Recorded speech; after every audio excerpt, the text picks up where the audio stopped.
Bismillahirrahmanirrahim. Welcome to all of you on the online preparation of the ECAT and MDCAT and PAS GK test. So हम यहाँ पे एक ऐसी playlist का आगाज़ कर रहे हैं जिसमें हमने 14 डेज़ के अंदर जो ECAT की प्रिपरेशन है उसको हमने कंप्लीट करना है. तो let's begin with our first video on the basic concept which is our first chapter of the part 1 chemistry. तो इसके जो क्वेश्चंस आ सकते हैं ECAT के अंदर वो हमने कुछ सॉर्ट आउट किए हैं. तो फर्स्ट जो थ्योरी बेस्ड क्वेश्चन है उनके अंदर पहला क्वेश्चन है 1 AMU is equal to 1.661 multiply by 10⁻⁻24. ये इसकी वैल्यू आपने याद करनी है. नंबर 2 जो आ सकता है the diameter of the atom is the order of 0.1 nanometre. Nanometre की वैल्यू होती है 10⁻⁻9. और अगर हम इसको साइंटिफिक नोटेशन में लिखेंगे तो ये बनेगा 1.0 मल्टीप्लाई बाई 10⁻⁻10.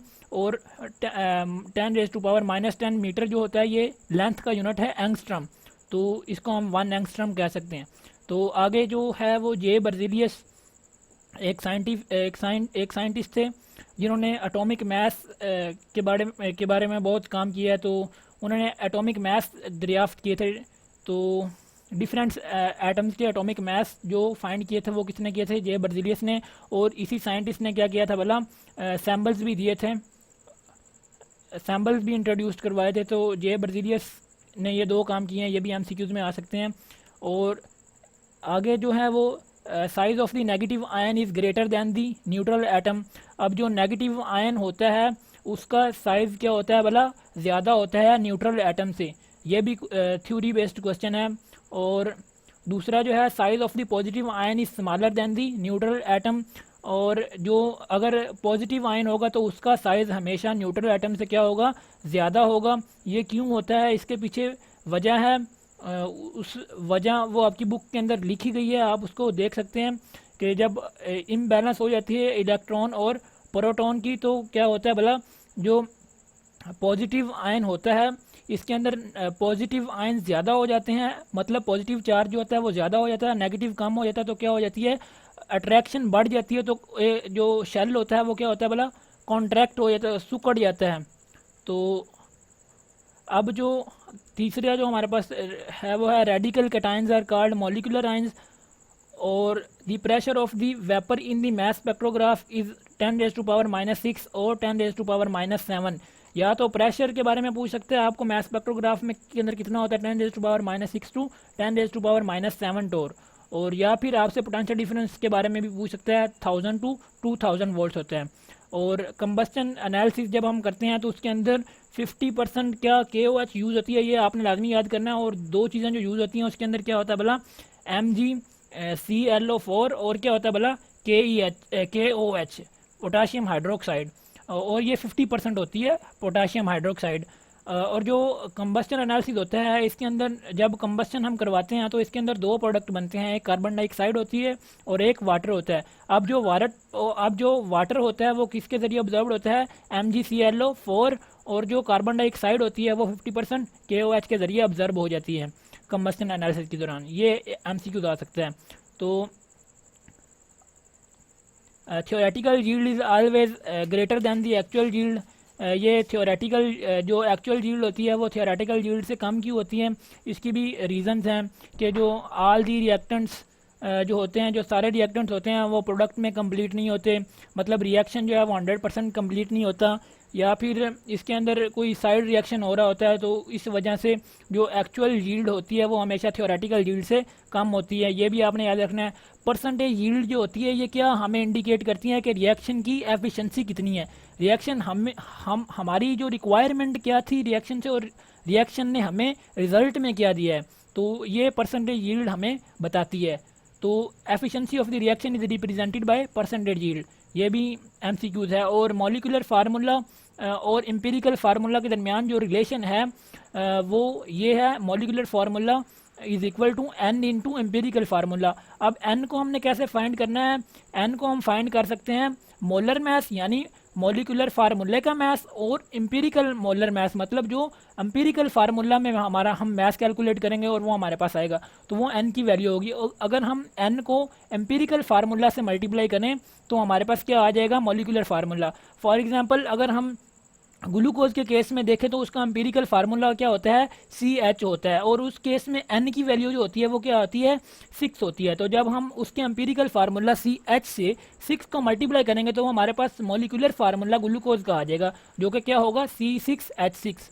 तो अब हमारे पास चौथा जो ऑप्शन है वो हमारे पास क्या है, the average of the masses of the all isotopes of an element is called average or the fractional atomic mass of that element.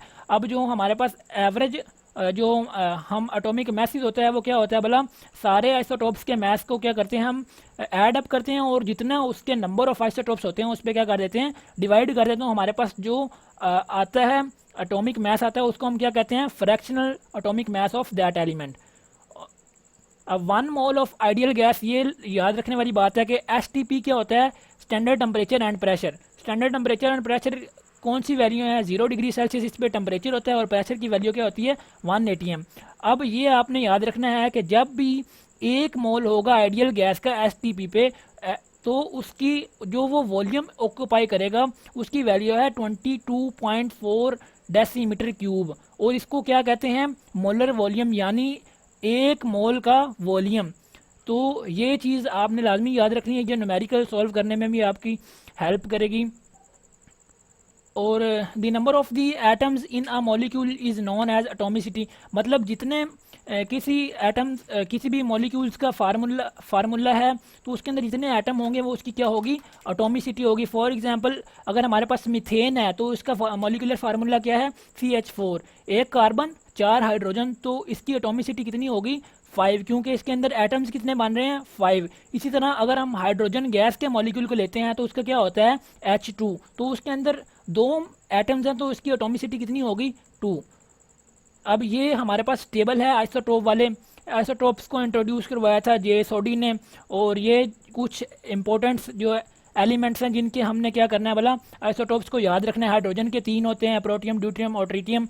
Carbon के भी इसी तरह 3 होते हैं, निकल के 5 होते हैं, कैल्शियम के 6 होते हैं, प्लाडियम के भी 6 होते हैं, कैडमियम के 9 होते हैं। इनमें से निकल और कैडमियम के ज़्यादा इंपॉर्टेंट है, टिन के 11 होते हैं, फ्लोरीन और आयोडीन मोनो आइसोटोपिक, मतलब इनके एक एक आइसोटोप्स हैं। अब न्यूमेरिकल टाइप क्वेश्चन जो आ सकते हैं, सबसे पहले तो ये वाला फार्मूला जो है ना, number of moles is equal to mass over molar mass, ये आपने याद कर देना है, ये बहुत इंपॉर्टेंट फार्मूला है। और नंबर ऑफ मॉलिक्यूल्स अगर हमने फाइंड करने हो तो हम क्या करेंगे, मोल्स के साथ सिंपली क्या कर देंगे, हम एवोगैड्रो नंबर को मल्टीप्लाई कर देंगे। एवोगैड्रो नंबर की वैल्यू क्या है, 6.02 मल्टीप्लाई बाई 10⁻23। तो अब हमारे पास तीसरा जो फार्मूला वो क्या है, परसेंटेज यील्ड का। परसेंटेज यील्ड अगर हमने कैलकुलेट करनी हो तो उसका फार्मूला क्या है, actual yield divided by theoretical yield and multiply by 100। यहाँ पे मल्टीप्लाई बाय 100 नहीं लिखा हुआ, तो ये आपने माइंड में रख लेना है। How to find the limiting reactant, अब आपको कोई भी रिएक्शन दिया होगा तो उसके अंदर आपने लिमिटिंग रिएक्टेंट को कैसे फाइंड करना है कि कौन सा लिमिटिंग रिएक्टेंट है। सबसे पहले आपने क्या करना है, बैलेंस्ड केमिकल इक्वेशन लिखनी है। अगर आपने बैलेंस्ड केमिकल इक्वेशन लिख ली तो समझ ले कि आपका जो काम है वो हो गया। अगर आपके पास तो जब आपको क्वेश्चन स्टेटमेंट दी होगी तो उसके अंदर आपको क्या होगा, गिवन रिएक्टेंट का मास गिवन होगा या फिर प्रोडक्ट का मास गिवन होगा, तो वहाँ से आपने क्या करना है, आपने मास से क्या फाइंड आउट करना है, आपने बोला मोल्स फाइंड आउट कर लेने हैं, ताकि हम अपनी जो स्टाइकोमेट्रिक कैलकुलेशंस हैं उनको प्रोसीड कर सकें। तो जैसे ही आप मोल्स निकाल लेंगे तो आपने फिर क्या करनी है, स्टाइकोमेट्रिक कैलकुलेशन परफॉर्म करनी है। वो हम आगे नेक्स्ट एग्जाम्पल में मैं आपको बताऊँगा कि स्टाइकोमेट्रिक कैलकुलेशन कैसे करते हैं। तो अब कुछ न्यूमेरिकल्स हैं तो उनकी तरफ हम चलते हैं, फिर उनके सॉल्यूशंस को हम देखते हैं। जैसे ये बेसिक कॉन्सेप्ट हमारा चैप्टर है, ये PDF का लिंक डिस्क्रिप्शन में पड़ा है, आप इसको डिस्क्रिप्शन में से डाउनलोड कर सकते हैं। डिस्क्रिप्शन में जो लिंक है इसके ऊपर क्लिक करेंगे तो आपको ड्राइव का लिंक मिल जाएगा, और ये ड्राइव में ओपन होंगे तो आप वहाँ से डाउनलोड कर सकते हैं। पहला MCQ हमारे पास है, smallest particle of an element which may or may not have independent existence. अब हमारे पास क्या है, उसने कहा है कि इंडिपेंडेंट एग्जिस्टेंस उसका हो भी सकता है और नहीं भी। अब अगर हम मॉलिक्यूल की बात करें तो मॉलिक्यूल जो है वो इंडिपेंडेंटली एग्जिस्ट कर सकता है, और ना करने वाली तो इसमें बात ही नहीं होती। अब अगर हम एटम देखें तो एटम जो है वो इंडिपेंडेंटली एग्जिस्ट कर भी सकता है और नहीं भी। इसकी एग्जांपल मैं आपको बताता हूँ कि अगर आपके पास नोबल गैस का कोई एटम ले लें, जैसे हीलियम है, नियॉन है, आर्गोन है, तो उसका एक एटम है वो है स्टेबल, लेकिन इसके क्रोस्पॉन्डिंगली अगर हम हाइड्रोजन का एटम ले लें तो उसके अंदर हमें क्या भला हाइड्रोजन का एक एटम स्टेबल तो नहीं है ना, इसे एक एटम और चाहिए ताकि वो मॉलिक्यूल की शक्ल इख्तियार करे और फिर क्या हो वो स्टेबल बन जाए। तो एटम जो है वो क्या है इंडिपेंडेंटली एग्जिस्ट कर भी सकते हैं और नहीं भी। कुछ एटम्स हैं जो इंडिपेंडेंटली एग्जिस्ट करते हैं, जिनकी एग्जांपल मैंने आपको बताई है कि जितनी भी नोबल गैसेज हैं वो सारी क्या हैं इंडिपेंडेंटली एग्जिस्ट करती हैं। और जो इंडिपेंडेंटली एग्जिस्ट नहीं करते बाकी जितने भी एटम्स हैं जो नोबल गैसेज के एक्सेप्शन में, तो वो सारे क्या हैं वो सारे इंडिपेंडेंटली एग्जिस्ट नहीं करते। और आयन जो हैं वो तो बिल्कुल भी नहीं करते, उनको तो बस तलाश चाहिए होती है, जैसे ही कहीं से चार्ज नज़र आया वो उसकी तरफ झपट पड़ते हैं। अब जो इलेक्ट्रॉन है ये भी नहीं करता, ये भी किसी प्रोटॉन की तलाश में होता है तो जो कि उसको न्यूट्रल करें। अब जो अब दूसरा जो क्वेश्चन है इसका आंसर हो गया हमारे पास एन एटम। तो अब जो दूसरा ऑप्शन है स्वीडिश केमिस्ट जे बर्ज़िलियस डिटरमाइंड, इसने क्या डिटरमाइन किए थे एटॉमिक मैसेज, जो कि हमने पीछे स्लाइडों में पढ़ा भी है। The number of the atom present in the molecules determines its molecularity no, acidity no, basicity no, atomicity yes. तो इसका आंसर आ गया हमारे पास एटॉमिसिटी, ये वाला इसका आंसर। तो when an electron is added to a unipositive ion, unipositive ion ऐसा ion जिसके ऊपर सिर्फ एक चार्ज हो, यूनिपॉजिटिव मतलब एक पॉजिटिव चार्ज। तो अब कोई इलेक्ट्रॉन पे क्या होता है नेगेटिव चार्ज, अब हम इसको किसी ऐसी आयन में ऐड कर रहे हैं जिसके ऊपर पहले से ही एक पॉजिटिव चार्ज है। तो अब नेगेटिव इलेक्ट्रॉन के ऊपर चार्ज है और यूनिपॉजिटिव मतलब एक पॉजिटिव चार्ज आयन के ऊपर है, तो नेगेटिव और पॉजिटिव क्या होंगे कैंसिल कर देंगे और हमारे पास क्या आ जाएगा एक न्यूट्रल एटम आ जाएगा। तो इसका आंसर क्या है न्यूट्रल एटम। अब सी जो फिफ्थ ऑप्शन है हमारे पास उसका है CO plus is an example of free radical cationic molecular ion and anionic molecular ion and stable molecular ion. तो अब हमने क्या देखना है यहाँ से हमने इसको सॉर्ट आउट करना है कि ये क्या चीज़ है। तो ये जो सबसे पहले आपने क्या करना है प्लस को रिमूव करना है और इसको देखना है कि ये है क्या चीज़।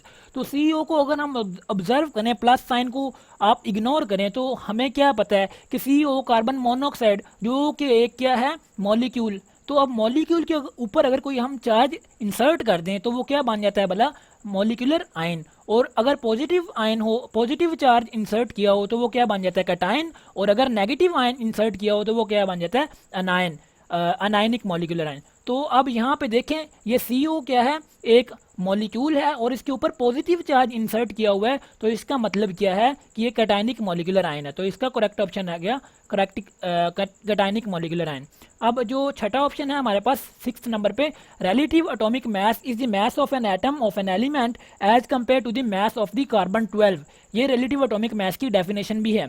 तो ये क्या आएगा यहाँ पे कार्बन 12 इसका पूरा ऑप्शन है। यहाँ पे कार्बन दिए हुए हैं सारे डिफरेंट एटम दिए हुए हैं, तो इसमें से हमने कार्बन सेलेक्ट करना है। Isotopes are the sister atoms of same element with similar chemical properties but different. अब केमिकल प्रॉपर्टीज किस चीज़ पे डिपेंड करती हैं एटॉमिक नंबर पे डिपेंड करती हैं, और जो फिजिकल प्रॉपर्टीज होती हैं वो किस पे डिपेंड करती हैं एटॉमिक मास पे। तो डिफरेंट क्या आएगा हमारे पास एटॉमिक मास आएगा। तो इसका जो करेक्ट आंसर है वो क्या है एटॉमिक मास। और the instrument which is question number 8 हमारे पास है the instrument which is use to measure the exact mass of the different isotopes of an element is known as IR spectroscope, IR spectrophotometer no, UV spectrophotometer no, mass spectrometer.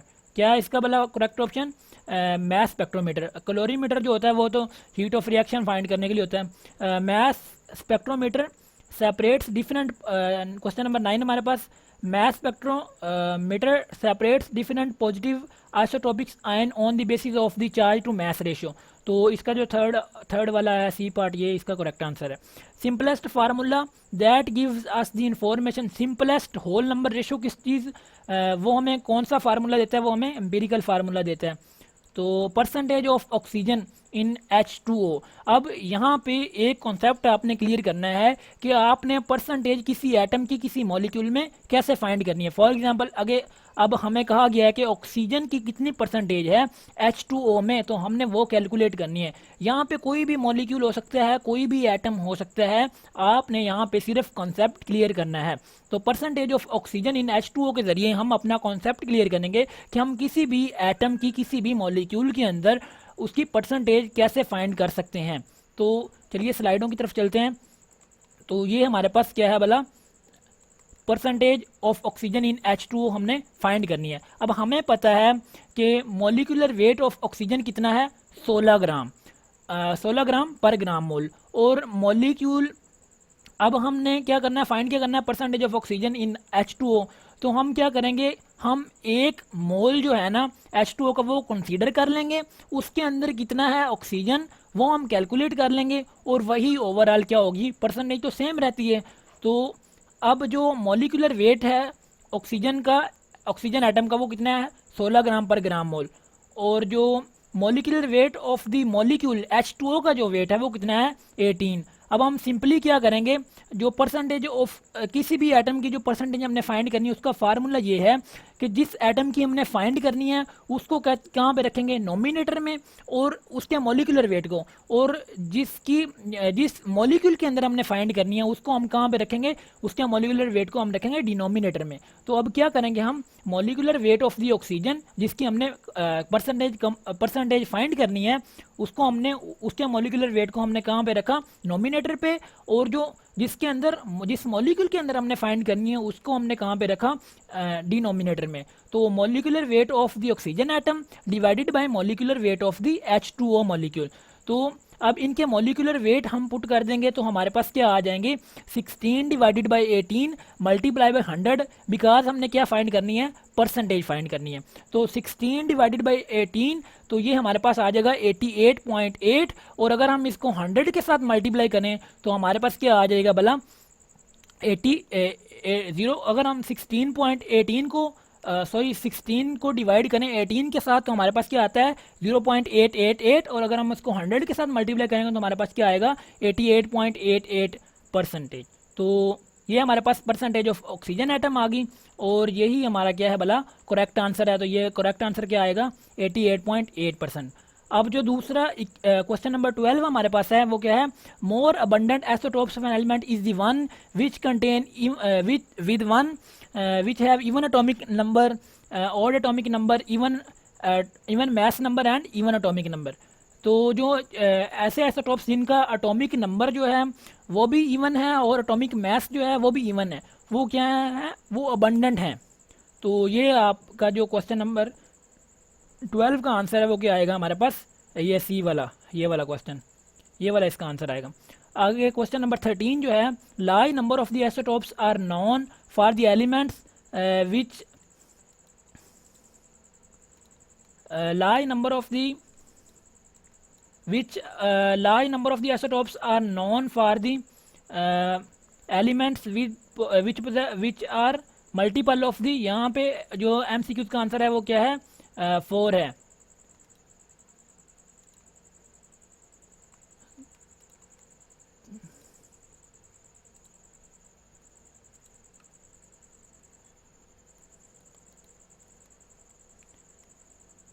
Question number हमारे पास कौन सा था यहाँ पे, question number 13 था, lie number of the isotopes are known for the elements whose masses are the multiples of the 4।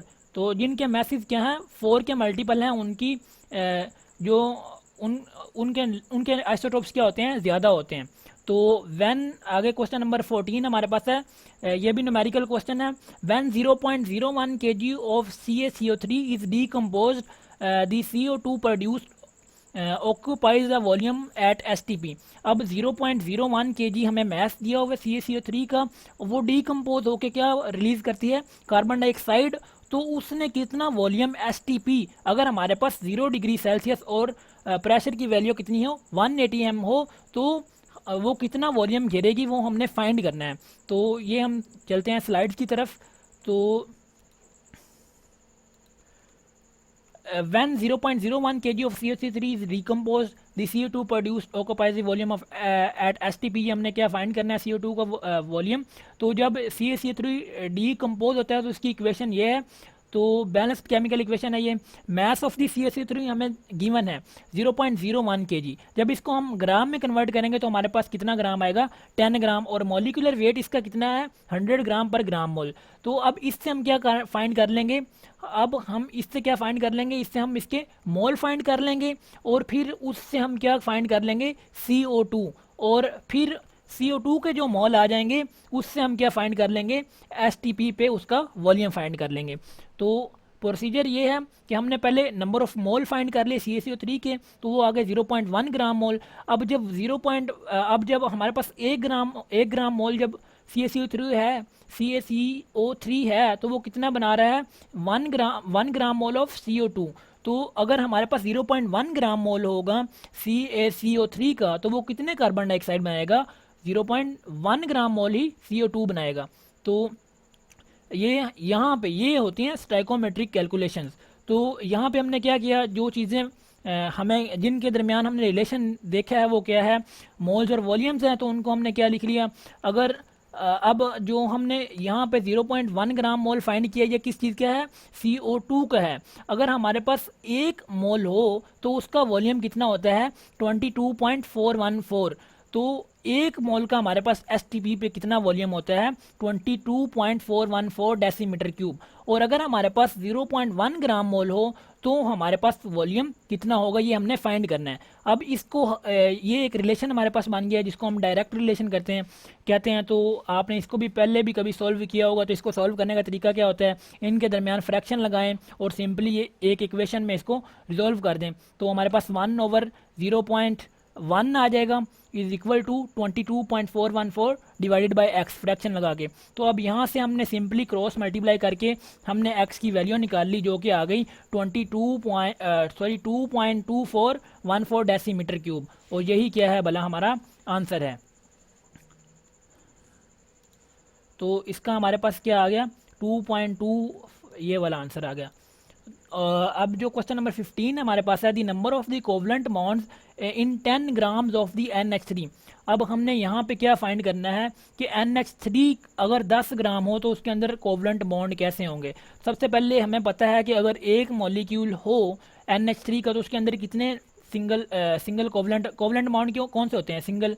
तो covalent bond इसमें single bond है, तो हमारे पास कितने कोवलेंट बॉन्ड है इसके अंदर, 3 है।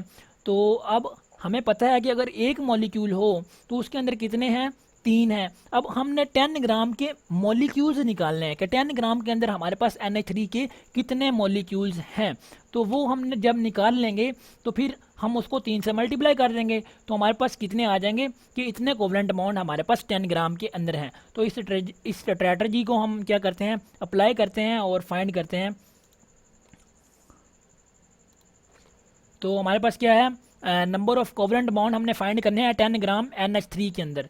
तो सबसे पहले हमने क्या करना है, नंबर ऑफ मॉलिक्यूल फाइंड करने हैं, क्योंकि हमें पता है एक मॉलिक्यूल के अंदर 3 कोवलेंट बॉन्ड है। तो अगर हम 10 ग्राम के अंदर कितने मॉलिक्यूल हैं अगर ये फाइंड कर लें तो हमारे पास क्या आ जाएगा, उसको हम 3 से मल्टीप्लाई करके कोवलेंट बॉन्ड निकाल सकते हैं। तो नंबर ऑफ मॉलिक्यूल्स का फार्मूला ये है, moles multiply by Avogadro's number. तो सबसे पहले हम मैथ्स हमारे पास गिवन है कितना है, 10, और NH3 का मॉलिक्यूलर वेट होता है 17। तो 10 divided by 17 multiply by Avogadro's number. तो हमारे पास 10 डिवाइडेड बाय 17 इसकी वैल्यू होगी 0.588 मल्टीप्लाई बाय 6.02 इंटू 10⁻23। और इसको जब हम मल्टीप्लाई करेंगे तो हमारे पास आ गया 3.54 मल्टीप्लाई बाय 10⁻23।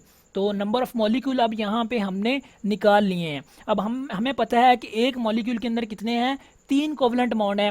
और अब अगर हमारे पास 3.154 मल्टीप्लाई बाय 10⁻23 मॉलिक्यूल्स हैं तो उसके अंदर कितने होंगे, अगर हम 3 से मल्टीप्लाई कर दें तो 3 से अगर हम मल्टीप्लाई करेंगे तो हमारे पास क्या आंसर आएगा, हमारे पास आंसर आएगा 10.62 मल्टीप्लाई बाय 10⁻23। अब अगर हम इसको साइंटिफिक नोटेशन में के अंदर लिखेंगे तो हमारे पास जो आंसर आएगा वो आएगा 1.062 मल्टीप्लाई बाय 10⁻24। एक पावर क्या कर देंगे, हम ऐड कर देंगे। तो यही हमारा क्या है, आंसर है। तो हमारा यहाँ पे जो करेक्ट आंसर है वो वाला है डी। तो number of the molecule present in the 10 gram of the water.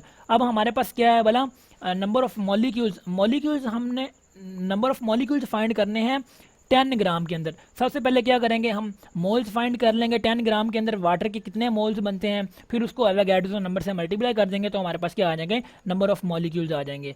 तो ये क्वेश्चन भी आपका हो जाएगा। तो इसको यहाँ पे हमने कैलकुलेशंस की हैं, तो इसको हम स्टेप बाय स्टेप देखते हैं। तो सबसे पहले हमारे पास क्या है, number of the molecule present in the 10 ग्राम। तो ये हमारा फार्मूला है नंबर ऑफ़ मॉलिक्यूल का। ये क्या है, मोल्स का फार्मूला, या इसको हम मोल्स डायरेक्ट भी लिख सकते हैं। तो हमने मोल पहले फाइंड करने हैं, तो हम इसको इसी फार्मूले के अंदर इंसर्ट कर देते हैं मोल्स की वैल्यू। तो mess divided by molar mass इसकी वैल्यू है। तो ये मोल्स की हमने वैल्यू इंसर्ट कर दी इक्वेशन के अंदर, तो हमारे पास ये वाला रिलेशन आ गया। तो अब हम क्या करेंगे, मैस की वैल्यू हमें पता है 10 ग्राम, मोलर मैस की वैल्यू हमें पता है कितनी होती है वाटर की, H2 2 हाइड्रोजन और 16 ऑक्सीजन का। तो हमारे पास कितना बन गया 18। तो 18 को अगर हम एवोगैड्रो ये इस पूरे फ्रैक्शन को अगर हम 6.02 मल्टीप्लाई बाय 10⁻23 करें तो हमारे क्या आ जाएगा, नंबर ऑफ़ मॉलिक्यूल्स आ जाएंगे। तो नंबर ऑफ़ मॉलिक्यूल्स हमारे पास कितने आ गए, 10 डिवाइडेड बाय 18 हमारे पास क्या आ गया 0.55। और अगर हम इसको 6.02 जो कि एवोगैड्रो नंबर है, इससे अगर हम मल्टीप्लाई करेंगे तो हमारे पास क्या आ रहा है 3.34 मल्टीप्लाई बाय 10⁻23। तो ये हमारा क्या आ गया, इस क्वेश्चन का आंसर आ गया। तो इसका जो करेक्ट आंसर है वो क्या है 3.34 मल्टीप्लाई बाय 10⁻23। तो नियरेस्ट जो है वो ये वाला है। तो ये हम क्या करेंगे, सिलेक्ट करेंगे। उसके बाद हमारे पास क्वेश्चन नंबर 17 है, the number of the covalent bond present in the 10 ग्राम। अब ये बिल्कुल वैसे जैसे हमने किया है, पहले हमने NH3 के अंदर फाइंड किया था, तो बिल्कुल वैसे हम आपने वही प्रोसीजर फॉलो करना है। बस जो वैल्यूज़ चेंज होंगी वो क्या होंगी, पहले हम NH3 का मॉलिक्यूलर वेट इस्तेमाल करेंगे, तो अब वाटर का करेंगे। तो सेम वही प्रोसीजर आपने फॉलो करना है और इसका भी आंसर आपने निकाल लेना है। The least number of the molecule present in the 30 gram. तो अब आपने क्या करना है, कम से कम नंबर ऑफ़ मॉलिक्यूल फाइंड करने हैं। अगर किसके अंदर होंगे वो हमने फाइंड करने हैं। अगर हमारे पास मैथ उसने क्या कर दिया है, फिक्स कर दिया है, और क्या चेंज हो रहा है, अब हमारे पास मॉलिक्यूल चेंज हो रहा है।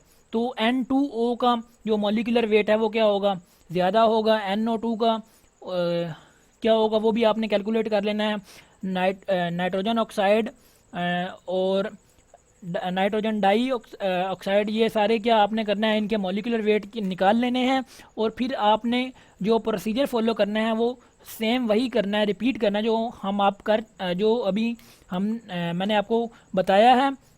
क्या करेंगे, सबसे पहले आप क्या करेंगे, 13 ग्राम हमारे पास दिया हुआ है, तो आपने क्या करना है, मॉलिक्यूलर वेट से डिवाइड करेंगे तो हमारे पास क्या आ जाएगा, नंबर ऑफ़ मोल्स आ जाएंगे। और हमने क्या फाइंड करना है, नंबर ऑफ़ मॉलिक्यूल्स। तो हम क्या करेंगे, नंबर ऑफ़ मोल्स को मल्टीप्लाई कर देंगे 6.02 मल्टीप्लाई बाय 10⁻23 जो कि क्या है, एवोगैड्रोस नंबर है। तो ये हमारे पास क्या आ जाएगा, हमारे पास क्या आ जाएंगे, नंबर ऑफ़ मॉलिक्यूल। ये इन सब के हम क्या कर लेंगे, कैलकुलेट कर लेंगे। उनमें से जिसके मिनिमम होंगे, कम से कम होंगे, तो वो हमारा क्या होगा, करेक्ट आंसर होगा।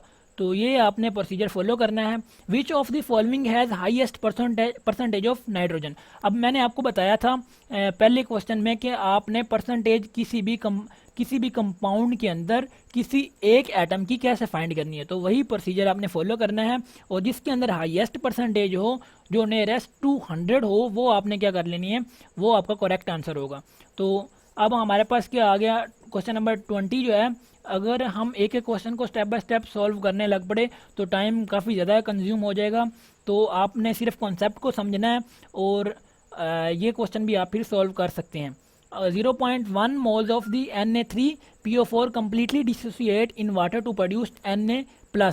अब हमारे पास ये अगर 1 मोल हो तो इसके 3 मोल बनते हैं। अब हमारे पास अगर 0.1 मोल हो तो वो कितना Na+ आयंस देगा, वो हमने क्या करना है भला, फाइंड करना है। तो इसका प्रोसीजर मैं आपको बताता हूँ कि कैसे सॉल्व करेंगे।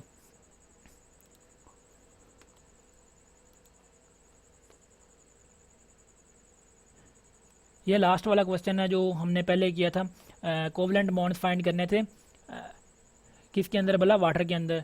तो ये भी सॉल्व किया हुआ है, इसका आंसर 6.68 है। और ये वाला क्वेश्चन हमारा जो अभी हमने सॉल्व करना है। तो 0.1 मोल हमारे पास मोल गिवन है इसका Na3PO4 का। जब ये कम्प्लीटली वाटर के अंदर डिसोसिएट होता है तो क्या प्रोवाइड करता है, Na+ आयन और PO4 3- आयन। तो सबसे पहले तो हम क्या कर रखेंगे, हम बैलेंस्ड केमिकल इक्वेशन लिखेंगे। तो ये हमारे पास बैलेंस्ड केमिकल इक्वेशन है। बैलेंस्ड केमिकल इक्वेशन जब आप लिख रहे हो और वो आयोनाइजेशन की इक्वेशन हो, तो आपने ये अपने माइंड में रखना है कि आपने चार्ज को लाजमी दोनों साइडों पे बैलेंस करना है। जैसे यहाँ पे देखें तो चार्ज क्या है, बैलेंस है। यहाँ पे भी न्यूट्रल है, +3 -3 से क्या हो रहा है, -3 और 3 मल्टीप्लाई बाई 1 +3, तो ये कैंसिल होकर क्या करने हैं, न्यूट्रल, और इधर भी क्या है, चार्ज, 0 चार्ज है। तो अब यहाँ पे क्या आ जाएगा, हमारे पास मोल्स हमें गिवन है 0.1 मोल, और यहाँ से हम क्या कर सकते हैं, स्टाइकोमेट्रिक कैलकुलेशन कर सकते हैं। तो मॉलिक्यूल्स, अब जो मोल्स हमें गिवन है तो उससे हम क्या कर सकते हैं, मॉलिक्यूल्स कैलकुलेट कर सकते हैं। किस तरह हम मोल से मॉलिक्यूल कैलकुलेट करते हैं, हम क्या करते हैं, एवोगैड्रो नंबर से क्या कर सकते हैं, मल्टीप्लाई करते हैं। तो हमारे पास क्या आ जाएगा, मॉलिक्यूल्स आ जाएंगे Na3PO4 के, और वो क्या आएंगे 6.02 मल्टीप्लाई बाई 10⁻22। तो अब जो आपने देखना है, अगर एक मॉलिक्यूल हो तो वो कितने Na+ आयन प्रोड्यूस कर रहा है, 3 आयन। और अगर हमारे पास ये 6.02 इंटू 10⁻22 हो तो वो कितने प्रोड्यूस करेंगे, अगर हम इसको 3 से मल्टीप्लाई कर दें तो हमारे पास जो Na प्रोड्यूस्ड होगा वो कितना होगा, 3 मल्टीप्लाई बाई 6.02 इंटू 10⁻22। तो ये हमारे पास क्या आंसर आ गया, 18.06 मल्टीप्लाई बाई 10⁻22। तो अब अगर हम इसको साइंटिफिक नोटेशन में लिखें तो हमारे पास क्या आंसर आएगा, 1.806 मल्टीप्लाई बाई 10⁻23। तो यही क्या है भला, हमारा करेक्ट आंसर है 1.806 मल्टीप्लाई बाई 10⁻23। तो ये हमारे पास क्या आ गया, ये वाला था 1.806 इंटू 10⁻23। तो अब efficiency of the chemical reaction can be checked by calculating the amount of the limiting reactant. ये भी जो थ्योरी बेस्ड क्वेश्चन है, ये भी आपने सॉल्व कर लेना है। Limiting reactant is the one, ये भी थ्योरी बेस्ड है, बुक के अंदर आपको मिल जाएंगे। Stoichiometry is the branch of the chemistry which deals with the study of the quantitative relationship among the various reactant and the products, all of the above. तो ये भी आपने देख लेना है, रिएक्टेंट्स एंड द प्रोडक्ट है। 500 centimetre cube of the hydrogen at STP contradictions of hydrogen. तो ये जो MCQ है इसको हम सॉल्व कर लेते हैं। तो इसको हमने सॉल्व किया है यहाँ पे। तो अब हमारे पास क्या गिवन है, मेन चीज़ आपने रिलेशन पढ़ा था वो क्या था, 1 STP पे जो किसी भी आइडियल गैस का वॉल्यूम था वो हमें 22.414 डेसीमीटर क्यूब के अंदर गिवन था। तो अब जो हमें क्वेश्चन के अंदर जो उसने हमें दिया है वो क्या है, सेंटीमीटर क्यूब में, तो जो कि हमारे लिए डिफ़िकल्ट होगा कैलकुलेट। तो हम क्या करेंगे, हम 500 सेंटीमीटर क्यूब को पहले किस में कन्वर्ट करेंगे, डेसीमीटर क्यूब के अंदर। तो फिर हमारी कैलकुलेशन क्या हो जाएंगी, प्रीटी ईजियर हो जाएंगी। तो क्या करेंगे हम, 500 सेंटीमीटर क्यूब हमारे पास है, तो 1 डेसीमीटर क्यूब किसके इक्वल होता है, 1 डेसीमीटर किसके इक्वल होता है, 10 सेंटीमीटर के इक्वल होता है। ये आपने याद रखना है, 1 डेसीमीटर किसके इक्वल होता है, 10 सेंटीमीटर के। तो ये जब हम इसको मल्टीप्लाई करेंगे और इन दोनों के क्यूब ले लेंगे तो क्या होगा भला, ये सेंटीमीटर क्यूब से कैंसिल हो जाएगा, और यहाँ पे 10 का क्यूब बच जाएगा, और यहाँ पे ऊपर डेसीमीटर क्यूब बच जाएगा। तो इसको हम आगे हमारे पास क्या आएगा, यहाँ पे 10 का क्यूब ओपन करेंगे तो हमारे पास 1000 आ जाएगा, और यहाँ पे 500, तो 500 डिवाइडेड बाई 1000, तो हमारे पास क्या आ गया, 0.5 डेसीमीटर क्यूब। अब हमारे पास जो वॉल्यूम है वो जिस तरह हम चाह रहे थे वो हमारे पास आ गया है, यानी हमारे पास डेसीमीटर क्यूब के अंदर आ गया है। और हमें पता है कि STP पे जो वॉल्यूम होता है वो कितना होता है, 1 मोल का होता है 22.414। यहाँ पे एक मिस्टेक है, तो यहाँ पे ये मोल के अंदर लिखा हुआ है, तो आपने क्या करना है, ये वॉल्यूम के नीचे आएगा और x इस तरफ आएगा, तो इसको आपने कर लेना 22.414 divided by 0.5 is equal to x। तो ये हमारे पास यहाँ पे ठीक लिखा हुआ है और यहाँ पे क्या है भला, मिस्टेक है। तो 22.414 डिवाइडेड बाई 0.5, क्योंकि देखें ना ये हमारे पास क्या हमने निकाला था, वॉल्यूम निकाला था। तो वॉल्यूम की जगह पे आपने ये मोल की जगह पे रिप्लेस कर दिया, तो x यहाँ पे 0.5 वाली साइड पे आएगा और x की जगह पे क्या आएगा, 5 आएगा। तो इसको अगर हम कैलकुलेट करें, आगे कैलकुलेशन परफॉर्म करें, तो हमारे पास इस रिलेशन को सॉल्व करने के लिए दरमियान में क्या लगाएंगे, फ्रैक्शन और रेशियो किस में चेंज कर देंगे, इक्वल साइन में। तो 1/x is equal to 22.414 divided by 0.5। तो ये हमारे पास क्या आ गया। अब यहाँ से हमने इसकी रेशो फाइंड कर लेंगे, फिर इसको अगर हम इस इक्वेशन को सॉल्व करें तो हमारे पास क्या आ जाएगा, x is equal to 0.0223 moles. अब हमारे पास x के मोल्स आ गए हैं कि जो STP पे इसके इतने मोल्स होंगे। अब हमने क्या फाइंड करने थे, हमने मॉलिक्यूल्स फाइंड करने थे। अगर आपने आंसर को और से देखा हो तो 10⁻23 इस तरह के आंसर थे। तो इसका मतलब क्या है कि वो मॉलिक्यूल्स हैं। तो अब हमने मोल से मॉलिक्यूल में जाना है, तो सिंपली हम क्या करेंगे, मोल से मल्टीप्लाई कर देंगे एवोगाड्रोस नंबर को। तो अगर हम नंबर ऑफ़ मॉलिक्यूल्स को मोल से अगर हम नंबर ऑफ़ मॉलिक्यूल्स कैलकुलेट करने हैं तो हम क्या करेंगे, मोल से मल्टीप्लाई कर देंगे एवोगाड्रोस नंबर को। तो 6.02 मल्टीप्लाई बाई 10⁻23 से अगर हम इस 0.0223 को मल्टीप्लाई करें तो हमारे पास क्या आंसर आता है, हमारे पास आंसर आता है 0.134 मल्टीप्लाई बाई 10⁻23। अब अगर हम इसको साइंटिफिक नोटेशन में लिखें तो एक पावर कम हो जाएगी, 1.34 मल्टीप्लाई बाई 10⁻22। तो ये हमारे पास क्या आ गया, हमारे पास आंसर आ गया। तो इसका करेक्ट आंसर जो होगा वो क्या होगा, 1.34 मल्टीप्लाई बाई 10⁻22, ये नियरेस्ट है। तो यही हमने लेना है। अब आ गया largest number of the H+ ions are produced by the complete ionization. तो अब इनकी आयोनाइजेशन करवानी है और मोल्स हमें गिवन है सबके, तो हमने वहाँ से क्या कैलकुलेट करना है, सेम प्रोसीजर इसका हमने फाइंड किया है। जैसे हमने Na+ आयन फाइंड किए थे वैसे हमने क्या यहाँ पे H+ फाइंड करने हैं। इसकी आयोनाइजेशन में एक H+ होता है, इसके अंदर 2 होते हैं, इसके अंदर 3 होते हैं, लेकिन मोल्स डिफरेंट हैं तो इसका फ़र्क पड़ेगा। तो आपने ये कैलकुलेशन परफॉर्म्स करनी है। फिर हमारे पास क्या आएगा, H+ की कितने H+, जिस तरह हमने सोडियम Na+ आयन्स निकाले थे तो उसी तरह हमने कैसे H+ आयन्स निकाल लेने हैं। तो हमारे पास क्या आ जाएगा, कुछ वैल्यूज़ आ जाएंगी और जिसके मैक्सिमम होंगे वो हमारा करेक्ट आंसर होगा, क्योंकि उसने क्वेश्चन स्टेटमेंट के अंदर क्या कहा है, largest number. The Avogadro number is 6.02 × 10⁻23, ये वाला 6.02 मल्टीप्लाई बाई 10⁻23। अब the largest number of the H+ ion produced by the complete ionization, same वही जो 25 क्वेश्चन है, बस क्या किया है उसने, जो मोल्स हैं वो क्या किए हैं, उसने चेंज कर दिए हैं। तो इसका भी वही प्रोसीजर होगा। A sample of the pure matter is element, जो एलिमेंट होते हैं वो बिल्कुल प्योर होते हैं। तो ये भी MCQs है। नैनोमीटर, NM स्टैंड फॉर, ये नैनोमीटर होता है इसका ये, और नैनो की एक नैनो की वैल्यू क्या होती है, 10⁻⁻9। और 1 कैलोरी जो होती है ये एनर्जी का यूनिट होता है और इसका जो वैल्यू होती है 4.184 जॉल्स होती है। और दी क्वेश्चन नंबर 31 हमारे पास है, the number of the moles of the CO2 which contain 8 gram of the oxygen. अब अगर हमारे पास, अब देखें इस क्वेश्चन के अंदर थोड़ी सी हमें क्या, पहले हमें मैस किस चीज़ का गिवन होता था, उस पूरे मॉलिक्यूल का मैस गिवन होता था।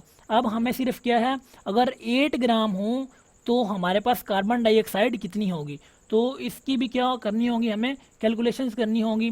अगर हमारे पास एक मॉलिक्यूल्स हो तो उसके अंदर कितने होते हैं ऑक्सीजन, उसके अंदर 32 होते हैं, 32। और अगर हमारे पास जो 8 हो तो वो उसका क्या है, 32 का क्या है, चौथा हिस्सा है। तो एक मोल का कितना, एक मोल का भी फिर क्या होगा, चौथा हिस्सा होगा, तो वो क्या आएगा 0.25। इसको ये मैंने आपको थोड़ा सा ओरल बता दिया, तो आपने इसको जब कैलकुलेशन परफॉर्म करेंगे तो आपका आंसर क्या आएगा, 0.25 आएगा। तो आपने देखना है, मैं एक दफ़ा फिर रिपीट कर देता हूँ कि अगर पहले हमारे पास क्वेश्चन स्टेटमेंट के अंदर ये गिवन होता था कि CO2 का ही हमें मैस गिवन होता था और उसके हम मॉलिक्यूलर वेट से हम क्या कर लेते थे, मोल फाइंड कर लेते थे। लेकिन अब उसने हमें क्या किया है भला, सिर्फ ऑक्सीजन का दिया है। अगर हमारे पास 8 ग्राम ऑक्सीजन के हों तो ये CO2 कितनी होगी, तो ये हमने फाइंड करनी है। तो कैसे करेंगे, जो 1 मोल होता है उसके अंदर कितनी होती है ऑक्सीजन, उसके अंदर होती है 32 ग्राम्स। अगर आप कार्बन डाइऑक्साइड का मैस कैलकुलेट करें तो उसके अंदर कितना ऑक्सीजन का मॉलिक्यूलर वेट आता है, 32। तो 32 होता है, 32 ग्राम्स होते हैं अगर हमारे पास 1 मोल हो कार्बन डाइऑक्साइड का, और अगर हमारे पास 8 ग्राम हो तो हमारे पास कार्बन डाइऑक्साइड कितनी होगी। तो 32 का फोर्थ हमें गिवन है, तो मोल भी कितने होंगे, 1/4 होंगे, तो उसका क्या होंगे, चौथा हिस्सा होंगे, तो 0.25 आ जाएगा। और क्वेश्चन नंबर 32 हमारे पास है 27 grams of the aluminium will react with the how much mass of the oxygen. अब हमारे पास क्या है, मोल्स में बात नहीं है, हमें क्या दिए हुए हैं, एल्यूमिनियम के ग्राम्स दिए हुए हैं, और हमसे क्या कहा गया है कि उस इतने ग्राम्स के लिए हमें कितना ऑक्सीजन का मैस चाहिए होगा। पहले मौज में बात होती थी, अब उसने हमसे क्या रिक्वायर किया है, मैस रिक्वायर किया है। तो हम क्या करेंगे, सबसे पहले उसने हमें दिया भी मैस है, तो हम मैस से क्या कर जाएंगे, मोल में जाएंगे, फिर हम वहाँ से ऑक्सीजन के मोल्स निकालेंगे और वहाँ से फिर क्या मैस में ले जाएंगे। तो इस कैलकुलेशन को हम परफॉर्म करते हैं। तो ये हमारे पास लास्ट हमारी परफॉर्मेंस है। 27 grams of aluminium will react with completely with how much mass of the oxygen to produce Al2O3। तो हमारे पास पहले 27 ग्राम्स हैं, तो इसका एल्यूमिनियम का हमें मैस गिवन है, इससे हम इसके क्या निकालेंगे, मोल्स निकालेंगे। तो मॉलिक्यूलर वेट एल्यूमिनियम का होता है 27 ग्राम पर ग्राम मोल, तो इससे हम क्या निकाल लेंगे, नंबर ऑफ मोल्स। ये रिलेशन मैंने आपको कहा है कि आपने याद रखना है, number of moles is equal to mass over molar mass. तो इससे हमने क्या निकाल लिए, मोल्स, तो वो कितने आ गए, 27 डिवाइडेड बाई 27, तो हमारे पास क्या आ गए, 1 ग्राम मोल। तो अब हमारे पास जो बैलेंस्ड केमिकल इक्वेशन है वो हम लिख लेते हैं। वो हमारे पास क्या है, 4 एल्यूमिनियम के होते हैं, और 4 एल्यूमिनियम एटम्स होते हैं और 3 ऑक्सीजन के मॉलिक्यूल्स होते हैं, तो मिलके हमारे पास क्या बनाते हैं, 2 एल्यूमिनियम ऑक्साइड बनाते हैं। तो ये हमारे पास बैलेंस्ड केमिकल इक्वेशन है। अब हम क्या करेंगे, स्टाइकोमेट्रिक कैलकुलेशन परफॉर्म करेंगे और हम क्या निकालेंगे, ऑक्सीजन का मैस, ऑक्सीजन के मोल्स निकालेंगे। अब हमारे पास जो एल्यूमिनियम और ऑक्सीजन के दरमियान हमने रिलेशन देखना है। अगर हमारे पास क्या हो, अगर हमारे पास 4 एल्यूमिनियम हो तो हमें कितने चाहिए होते हैं, 3 ऑक्सीजन के मॉलिक्यूल चाहिए होते हैं। अब अगर हमारे पास 1 मोल है तो हमें कितने चाहिए होंगे, x मोल। तो इसको हम क्या करेंगे, स्प्लिट कर देंगे 4/1, और जो रेशियो है वो किस में कन्वर्ट हो जाएगी, इक्वल साइन में, और 3/x। तो ये हमारे पास आ गया 4/1 इज इक्वल टू 3/x। तो इसको जब हम क्रॉस मल्टीप्लिकेशन करेंगे तो x इज इक्वल टू 3/4 आ जाएगा, और 3/4 होता है 0.75, तो x इज इक्वल टू 0.75, यानी x क्या आ गया, हम हमारे पास ऑक्सीजन के मोल्स कितने चाहिए होंगे, 0.75 मोल्स। अब हमारे पास मोल्स आ गए हैं, और ये देखें अब हमारे पास मोल्स आ गए हैं, और हमें क्या चाहिए, मैस। तो अब हम क्या करेंगे, मॉलिक्यूलर मैस को अगर हम इस साइड पे ले जाएं, लेफ्ट हैंड साइड पे, तो इसको ये मल्टीप्लाई हो जाएगा मोल्स के साथ, और हमारे पास क्या बच रहा है, मैस। तो हम मैस को फाइंड कर सकते हैं सिंपली, मोल्स हमारे पास ऑक्सीजन के आ गए 0.75। अगर हम ऑक्सीजन के मॉलिक्यूलर वेट 32 से इसको मल्टीप्लाई कर दें तो हमारे पास क्या आ जाएगा, मैस आ जाएगा। इसी फार्मूले से हमने मैस की वैल्यू निकाली और वैल्यूज़ रिप्लेस कर दी सारी। तो हमारे पास क्या आ जाएगा, मैस ऑफ ऑक्सीजन एटम हमारे पास आ जाएगा 24 ग्राम, और यही हमारा क्या है, आंसर होगा, ये 24 ग्राम ऑफ ऑक्सीजन।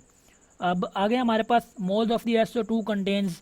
अब जो एक SO2 का एटम है उसके अंदर अगर कितने, एक SO2 के अंदर किस चीज़ की कितने मोल हैं, ये डिफरेंट चीज़ें हैं। जैसे 6.0 × 10⁻23 एटम्स ऑफ दी ऑक्सीजन, तो ये तो नहीं है। एक ऑक्सीजन के एक SO2 के अंदर 2 एटम्स होते हैं, तो अगर 6.02 होते हैं एक मोल के अंदर पार्टिकल, तो ये इसका डबल होने चाहिए थे, जो कि नहीं है, ये तो ऑप्शन नहीं हो सकता। इसी तरह आपने सारे चेक कर लेने हैं।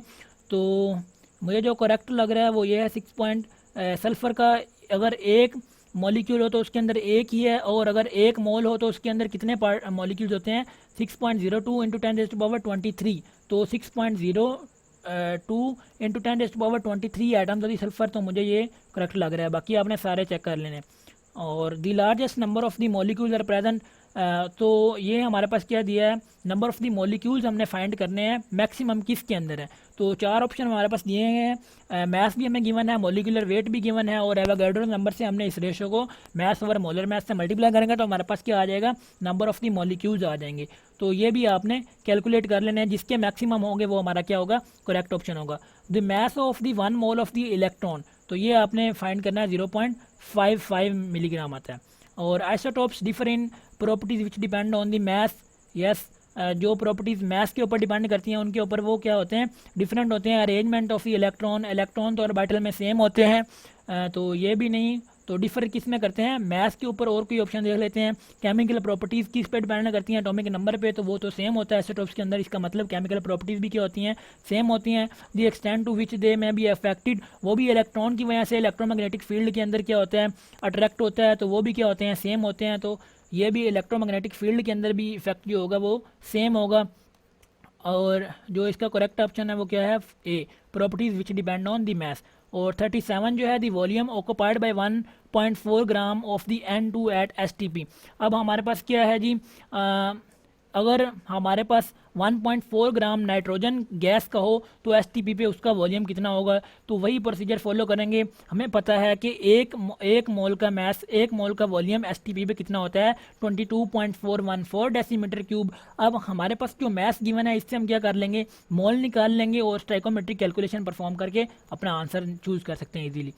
तो मैं कुछ क्वेश्चन की आपको हिंट बता रहा हूँ क्योंकि टाइम जो है वो काफ़ी शॉर्ट है, तो आप कॉन्सेप्ट को पकड़ें और अगर आपका कॉन्सेप्ट क्लियर है तो आप आंसर को इजीली क्या कर सकते हैं, सॉल्व कर सकते हैं, आप आंसर को इजीली चूज कर सकते हैं। Many elements have fractional atomic mass, this is because the mass of atom itself is fractional. ये तो नहीं है। Atomic mass are average mass of the isotopes, ये भी नहीं है। Atomic masses are the average mass of the isotopes proportional to the relative, ये वाला करेक्ट आंसर है। ये बुक के अंदर भी MCQs है। तो हमारा हम कहाँ पे थे, आगे लिमिटिंग रिएक्टेंट इज वन। तो लिमिटिंग रिएक्टेंट की डेफिनेशन आपको आनी चाहिए, उसके अंदर से MCQs आ गया। और क्वेश्चन नंबर 14 हमारे पास है, आइसोटोप्स व्हेन एटॉमिक। तो ये क्वेश्चन की स्टेटमेंट कुछ ये यहाँ पे गलत लिखी हुई है। Which one of the following is correct होगा या फिर होगा हमारे पास which one of the following is not correct. तो ये आपने देख लेना इन स्टेटमेंट्स को, इनमें से कौन सी है। और a molecule having 2 atoms, monoatomic monoatomic वो होते हैं जिसके अंदर एक एटम हो, पॉलीएटॉमिक जिसके अंदर 3 से ज़्यादा हो, डायटोमिक के अंदर 2, और होमो जिसके अंदर एटम सारे सेम हो। और एनऑर्डनरी माइक्रोस्कोप इसके अंदर इसका कंफर्म नहीं है, बुक से आप देख लीजिएगा। इसका आई थिंक 500 नैनोमीटर है। और 1 atomic mass unit is equation, एक एटॉमिक मास के अंदर कितने होते हैं, 1.66 इंटू 10⁻⁻27 kg। तो इसका ये वाला 1.66 मल्टीप्लाई बाई 10⁻⁻27 kg के बराबर होता है। निकल के कितने आइसोटोप्स होते हैं, कैडमियम के 11 होते हैं, कैडमियम के 9 होते हैं, और निकल के कितने होते हैं, 5। तो ये आपने टेबल से याद कर लेने हैं जो स्लाइड के अंदर दिया था। The pressure of the vapour in the separating isotopes is 10⁻⁻6 torr. और number of the grams atoms in the 0.1 gram. अब यहाँ पे आपसे ग्राम आयन पूछ ले, ग्राम एटम पूछ ले, या जो भी इस तरह का ग्राम फार्मूला पूछ ले, ग्राम फार्मूला मैथ पूछ ले, तो इसका मतलब क्या है, इसका मतलब मोल पूछ रहा है वो आपसे। तो आपने यहाँ पे देखें उसने मोल नहीं बताया, क्योंकि आंसर में आपको हिंट मिल जाता है कि आपने मोल फाइंड करना है। लेकिन जो ग्राम एटम हो गया, ग्राम मॉलिक्यूल हो गया, ग्राम फार्मूला मैथ हो गया, तो ये सारे क्या हैं, मोल्स ही हैं। तो आपने इसको मोल में कंसीडर करना है, तो और कैलकुलेशन परफॉर्म कर देनी है। मतलब जहाँ पे भी आपसे ग्राम एटम पूछे आपने क्या फाइंड करना है, मोल फाइंड करना है। हमारे पास 0.1 ग्राम क्या दिया हुआ है, मैथ गिवन है, और सोडियम का मॉलिक्यूलर वेट हमें क्या है पता है। तो इससे हम क्या कर सकते हैं, मैथ और मोलर मैथ वाला फार्मूला लगा के मोल फाइंड कर सकते हैं। और molecules of the haemoglobin contain, इसका आई थिंक 10,000 है, और haemoglobin is heavier than the hydrogen atom 68,000। अब यहाँ पे आपने एक चीज़ माइंड में रखनी है कि अगर वो आपसे पूछ लेता है haemoglobin is heavier then a helium atom, तो जो हीलियम एटम वो क्या है, हाइड्रोजन एटम्स का अगर मास 1 होता है तो हीलियम का 2 होता है, तो उससे फिर वो कितना होगा, 68,000 का क्या होगा, हाफ होगा। तो उसका आंसर आएगा 34,000। और यहाँ पे हमसे यहाँ तक जो पहला चैप्टर है वो हमने कम्प्लीटली उसके MCQs भी अच्छे से सॉल्व कर लिए हैं, और उसके जो थ्योरी बेस्ड क्वेश्चन हैं और न्यूमेरिकल टाइप क्वेश्चन है वो भी हमने सॉल्व कर लिए हैं मैक्सिमम। और मिलते हैं नेक्स्ट चैप्टर की वीडियो में, तब तक के लिए अपना ख्याल रखिएगा। अल्लाह हाफिज़।